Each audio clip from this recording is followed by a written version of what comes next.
শুভ মধ্যাহ্ন। আজকে হচ্ছে বাঙালির সেই সব থেকে প্রিয় দিন, 25শে বৈশাখ, অর্থাৎ কবিগুরু রবীন্দ্রনাথ ঠাকুরের জন্মদিন। আজকে জন্মদিনে আমি চলে এসেছি জোড়াসাঁকো ঠাকুর বাড়িতে। একদম সামনেই রয়েছে, তো জোড়াসাঁকো ঠাকুর বাড়ি লেখা রয়েছে। তো এই রাস্তাটা ধরে আমরা যাবো। এইদিকে দেখা যাচ্ছে গুগল ম্যাপে, আগেও এসেছি কিন্তু একটু রাস্তাটা ঘুরিয়ে গেছে, তাই জন্য গুগল ম্যাপে সাহায্য নিতে হচ্ছে। তো চলো জোড়াসাঁকো ঠাকুর বাড়িতে গিয়ে দেখি।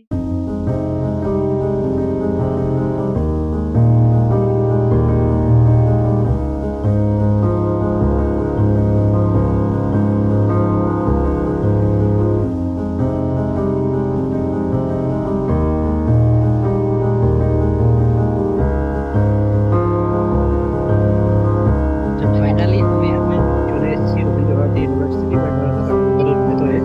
তো এসেই দেখলাম এরকম বেশ কবিগুরুকে মাল্যদান করা হয়েছে। তাকাও তাকাও সবাই, সবাই তাকাও। তো বাংলা সাহিত্যের একজন স্টুডেন্ট হিসেবে কবিগুরুর স্থান হৃদয়ে যে কতটা মর্মস্পর্শী, তা যারা বাংলা সাহিত্যের স্টুডেন্ট তাদেরকে নতুন করে বলে বসাতে হবে না। রবীন্দ্রনাথ মানেই বাঙালির একটা ইমোশন, বাঙালির কাছে একটা অন্যরকম জিনিস আর কি, অন্যরকম সম্মানের জায়গায় তিনি বসবাস করেন।